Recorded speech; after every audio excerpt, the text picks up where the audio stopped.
Good morning, ladies and gentlemen. I'm Sergeant John Corain, and on behalf of the Mayor and Police Commissioner, I welcome all of you to the Police Academy for the swearing-in ceremony. It is now my pleasure to introduce the members seated on the dais with us here today. Please hold your applause until all have been introduced. On my right, Commanding Officer Candidate Assessment Division, Assistant Chief Kim Royster. Commanding Officer Police Academy, Assistant Chief Teresa Shortell.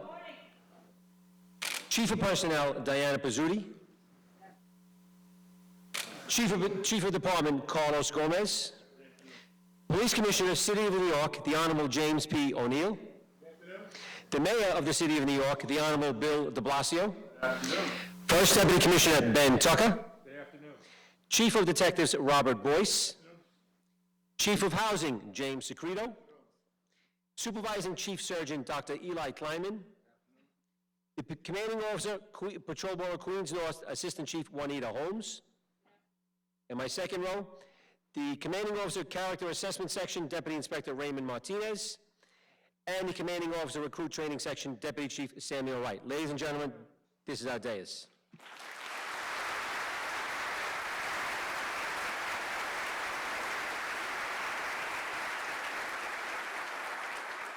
It is now my pleasure to introduce the Mayor of the City of New York, the Honorable Bill de Blasio.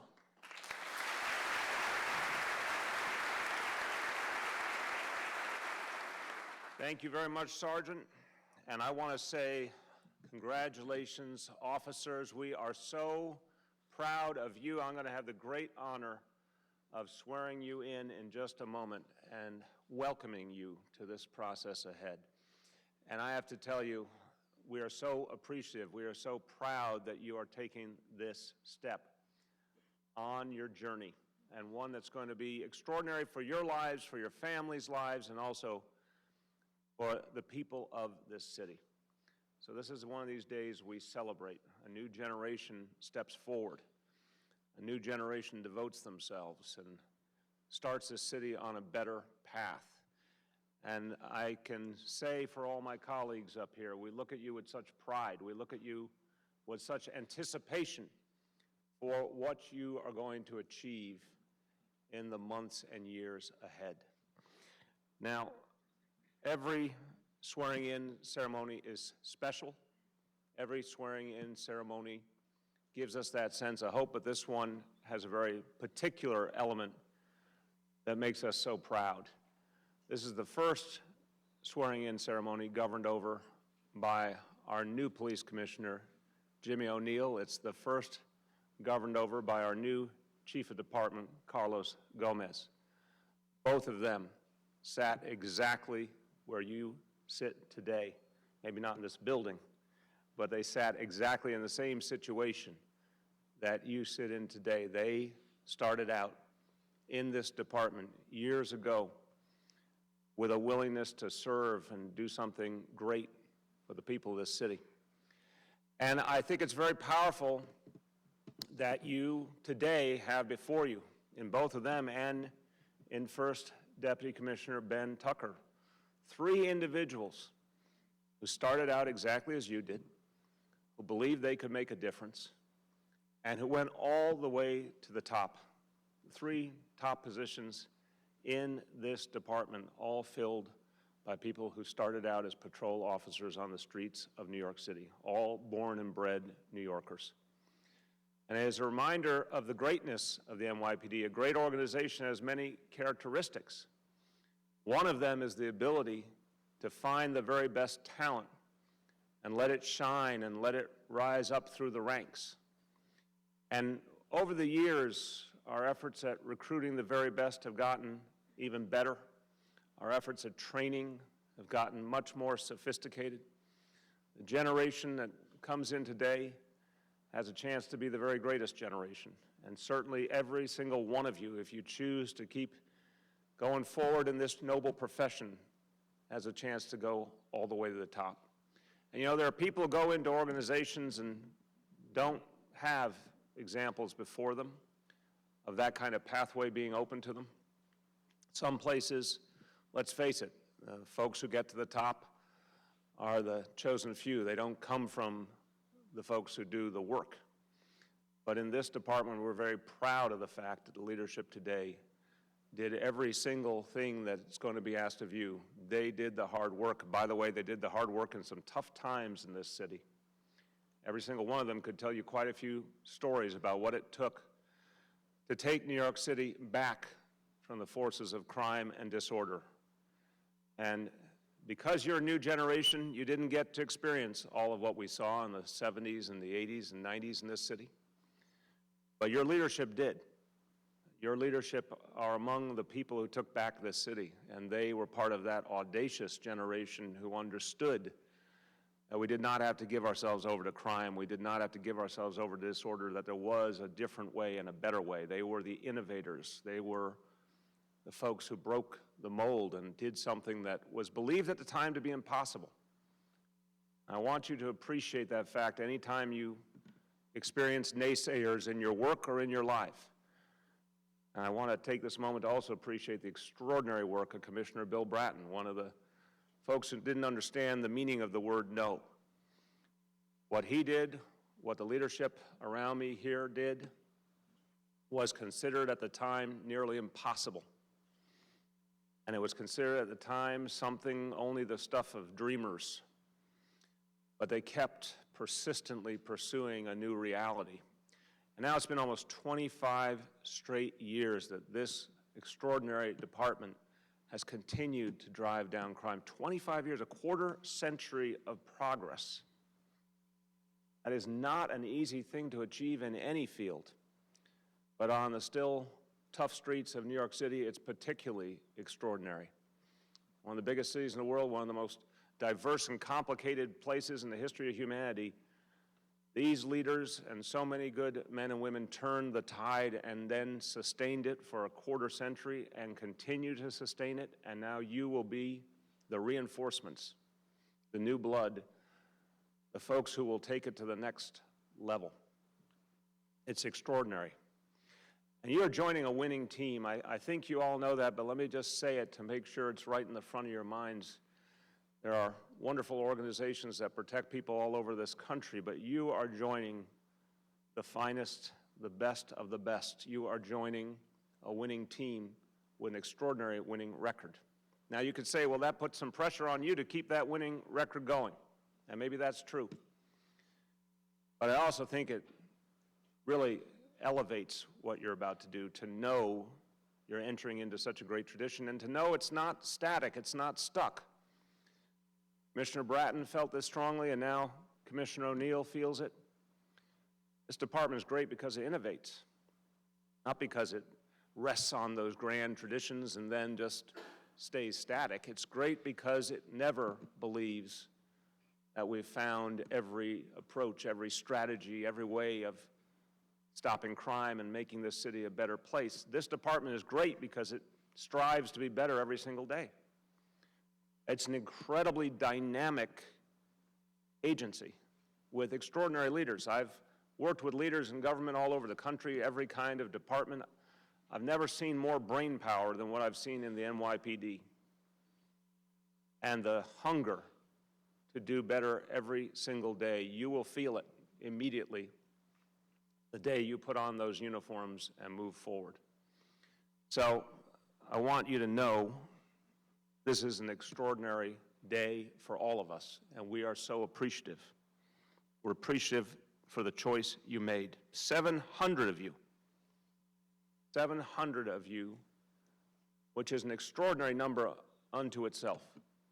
And I want to thank the City Council, which played such a crucial role in allowing us to expand this police force for the first time in 15 years, since 9/11 until last year. The police force didn't grow, but it needed to. We worked with the City Council to finally create the growth we needed. And you are part of this extraordinary progress for this department. And as I said, you're coming in at a perfect time. We need the best and the brightest. We need to continue the success. We need to deal with a whole host of new challenges in a city that's getting bigger all the time. Literally, we're at our highest population ever. We have the most jobs ever. We have the most tourists ever. That's a lot of activity, more and more all the time, and you will be the individuals who make it work and keep it safe. In terms of the success that we have achieved, when I say a winning team, let me make it specific. As of September 30th, major crimes in this city down 3% compared to the same date last year, thanks to the men and women of the NYPD. Murders down 4% compared to the same point last year. Shootings down 11% compared to the same point last year. That shooting number is on pace to be the lowest we have ever experienced since we started keeping these statistics. An amazing achievement. At the same time, we look these new challenges in the face. Every one of you knows you're coming on the job at a point where we're experiencing the most complex, multi-layered reality of terrorism we've ever faced in our history. And we understand that that's a profound threat, and part of why we expanded this department was to allow for the creation of specialized units that could take on the challenge of terrorism head-on, that could be trained and armed and equipped in a way that no police force in this country has been able to achieve to deal with this new reality. And we saw just weeks ago when the bombing occurred in Chelsea, we saw the amazing response time of the NYPD. We saw the extraordinary ability to take control of the situation literally within minutes and to do the crucial work to keep people safe and to work with other law enforcement agencies to bring immediately to justice the individual behind that despicable act. We saw it unfold in record time, and I have to tell you, New Yorkers were so struck. I hear from them all the time about this. Their appreciation for what they saw. Of course, that moment was profoundly unsettling, and yet, because of the hard work of the NYPD and all the other agencies involved, people were reassured. And I talked to many officers who told me how many thank yous they had received from people in Chelsea and beyond, because they saw that extraordinary effort and they felt that even in a complex world, even in a dangerous world, the NYPD was there to keep them safe and knew how to do so in the most advanced manner. That is the world that you are entering into, and we need you to keep people safe in this challenging time. I told you that we have a spirit of innovation, and we have new leadership that has spearheaded an initiative that I think will make us safer as a city, will make you safer as officers, will create a sense of appreciation among the people you serve and a connection to the people you serve. Neighborhood policing is the way forward. Neighborhood policing will give you the information that you need as professionals to do your job the best way it can be done. Neighborhood policing will give you the tips and the insight you need to stay safe. Neighborhood policing will give you a whole community filled with eyes and ears working on your behalf. Neighborhood policing will help you to get the information that might tell us if, God forbid, any individual is considering an act of terror.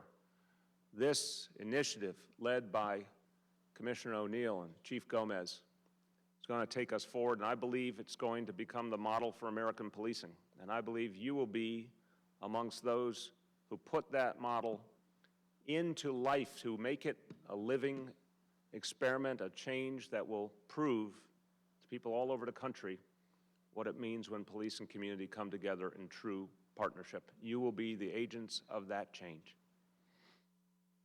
I also know that you will be able to take this great innovation of neighborhood policing and put it into action because you're committed, because you've made this crucial choice, because you're going to get the very best training this agency has ever provided to any class, the most sophisticated training ever, and because you represent all of New York City and the best of New York City. This class, there are individuals hailing from 41 countries, speaking 29 different languages, representing all the faiths of the globe. You have the second highest percentage of female officers of any class and the all-time largest number of female officers in any class. Second highest percentage of African Americans of all time of any class. Something very, very important and something we always honor and appreciate. 10% of you, almost 10% of you, served in the military, served our nation before deciding to take the noble step of joining NYPD. And could all of us now thank all those individuals who served in the armed forces for all they did.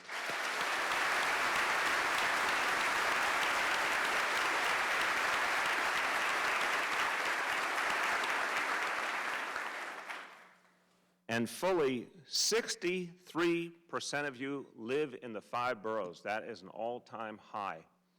And there are going to be people in the communities in which you live who are so appreciative to know that there is a police officer living in their neighborhood.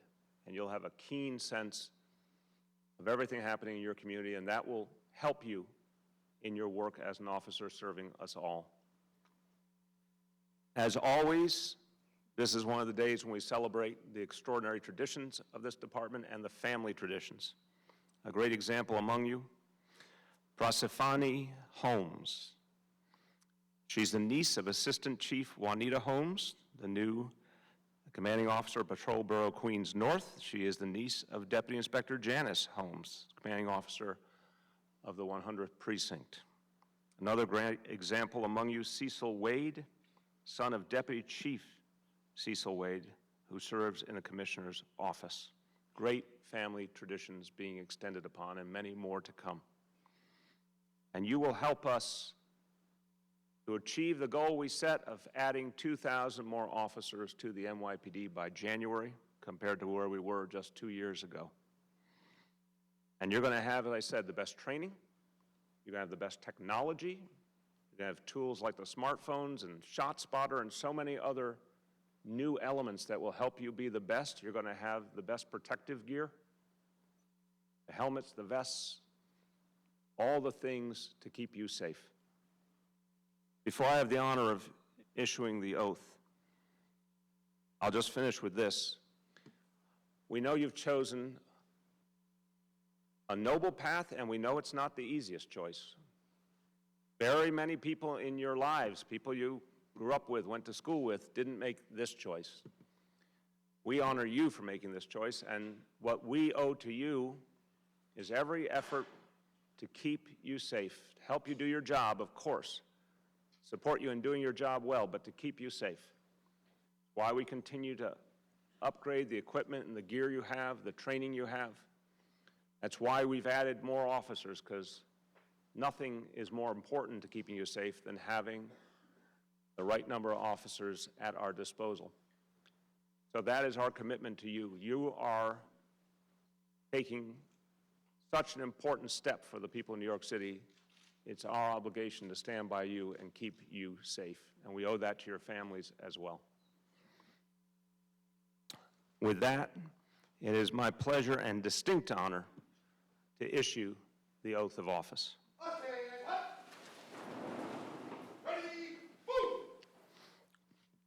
Raise your right hand and repeat after me. I do hereby pledge and declare to uphold the Constitution of the United States and the Constitution of the State of New York, and to faithfully discharge my duties as a police officer in the New York City Police Department to the best of my abilities. So help me God. Congratulations.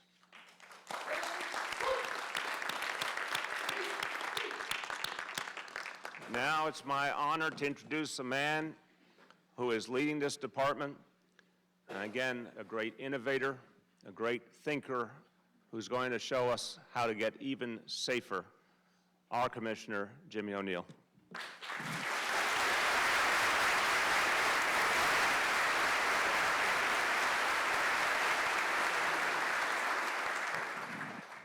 All right, good afternoon, everyone. Good afternoon, sir. Nobody's smiling, why not? Why not? You got the best job in the world. Let's see some smiles. This is a big day for you. I did this almost 34 years ago, and I'll never forget it. Just that oath you took, just think about the words that just came out of your mouth and make sure they mean something to you. This is what it's all about. You came on this job to make a difference, and the mayor spoke about you making a choice. You did make a choice. You made a choice to do something good and to do something right, and that's to keep the people of this great city safe. Never forget that. You came on this job to be crime fighters, and that's what you have to be. Anything you do moving forward once you get out of the academy, just make sure the intention is to keep the people of this great city safe. Right? We're investing in you. You need to put all of your effort into keeping the people of this great city safe. I'm probably going to say that about 10 more times because you need to be reminded of that. That's the one reason why you're here. That's the one reason why we're all here. We all took that oath. We all made that pledge. And it means so much to us. And I hope it means so much to you. So as a police officer, you're going to have to solve disputes, interview witnesses, investigate crimes, keep an eye out for things that aren't where they're supposed to be, and we're going to teach you how to do that. You'll know the neighborhoods where you work inside and out. You know the people who live and work there by face and by name, and they'll know you as well. I expect you to be problem solvers. I expect you to engage. I expect you to say hello to people. This is the best part of this job, whether you go to housing, whether you go to the Transit Bureau, or whether you go to a precinct. The best part of this job is going to be the people that you're going to meet. And that's not just the people internally, that's the people of this great city. You'll see that there's only a very few percentage of the people in this city that are causing the violence and causing the crimes. And that's what you have to figure out. The essence of what you're doing is figure out who the bad guys are, and it takes a while, so you have to pay attention. You have to pay attention when you get out and you get to your field training officer. Listen to them. You're going to learn a lot in the academy, but you have to listen to your field training officers. We just changed the way we did business a couple of years ago. As a brand new recruit coming out, before that you go to an impact zone. So we send you to the most challenged precincts in the city, put you in the most challenged neighborhoods in those precincts, and expect you to learn this job. That's not the right way to do it. So right now, each and every one of you, they're going to go to a district, a PSA, or a precinct, and you're going to work with an FTO for 6 months. You're going to do 2 months of days, 2 months of 4 to 12s, and 2 months of midnights. And that's what we call a flexible schedule. So you're going to have to get used to that. It's very flexible indeed. You're not working 9 to 5. And you got to see that, you have to see the precinct over that 24-hour period, because in some precincts it changes. You have to be adaptable. Right? But I want to make sure that when you get out there, you know, when there's a group of people across the street, go across the street. Don't stay on the side of the street where there's nobody. That's not where we need you. Right? You're going to go to where the problems are. You're going to go to where the dangers are. That's our expectation. That's what you're going to get paid to do. And we're going to teach you how to do that. We're going to teach you how to do that safely. And it's important, especially in today's modern world. All right, if you're in a sector car, if something happens, if there's an active shooter somewhere and you get there first, our expectation is that you go. You go in. You don't wait outside. We'll show you how to do that, and we'll show you how to do that safely. You're going to go to the danger. Everybody else is going to be running away from that danger, and you're going to go to it. You're going to be proud of yourselves. You're going to be happy that you took these jobs, because it is, by far, the greatest police department in the United States, maybe in the world. It's not going to be easy. I'll tell you what, it's definitely going to be worth it. For almost 34 years, I proudly wore a police uniform. That's the only downside of the job I have now. I don't get to wear the uniform anymore, and I'm going to miss it. I took the uniform off 3.5 weeks ago, and it was a profound moment for me. When you get your gun, when you get your shield, when you get your uniform that first day out on patrol, look at yourself in the mirror. You're going to like what you see. You're going to be proud of what you see. I've seen the breadth of opportunity that the NYPD has to offer, and we have a lot to offer. I've seen the diversity of this department, the strength that brings to us. All right, and the mayor spoke about the numbers. We know that the best way we can serve our city is to make sure we look like our city. We can help people best when we speak their languages and when we understand their cultures. It's important that members of the public, particularly victims of crime, always trust us, and trust is a huge issue, and feel comfortable talking to us. This idea is at the heart of our revolutionary neighborhood policing and field training program. Once you graduate from the academy, I spoke about this, you're going to be assigned to an FTO. You're going to get 3 different FTOs. Like I said, one on midnights, the flexible schedule, one on day tours, and one on 4 to 12s. The FTO is only going to work with 2 rookies, so you'll get plenty of opportunities to apply what you learned in the academy on the street. And after 6 months, if you go to a neighborhood policing commands, we're not up and running in all precincts yet. We're up and running in 31. So it's, if you get the opportunity to go to a neighborhood policing command, you get to know intimately the sector that you're going to be working. You work closely with the NCOs, also assigned to that sector, who have developed tight relationships with residents, local businesses, and community leaders.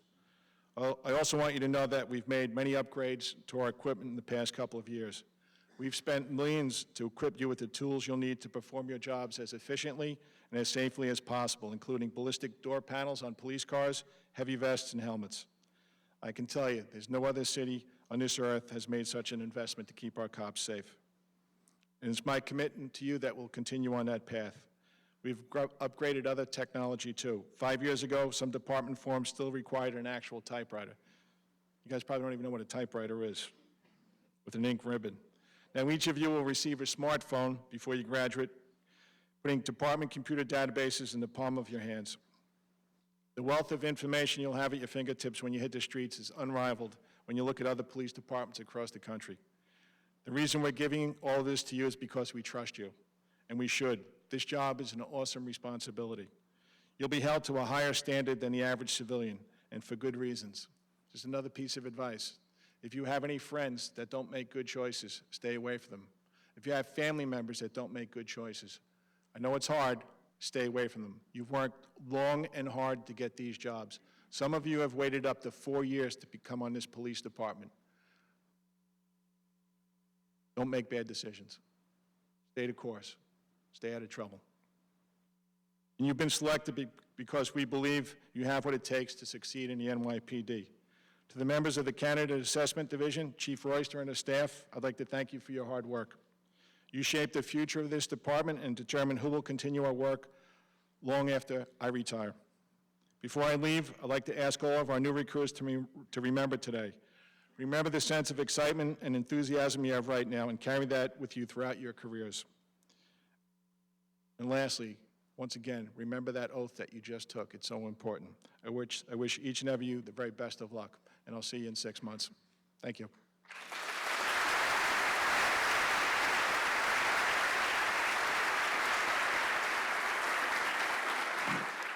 Thank you, Commissioner O'Neill, and congratulations once again to our newly sworn officers. Please remain standing until our dais exits the stage.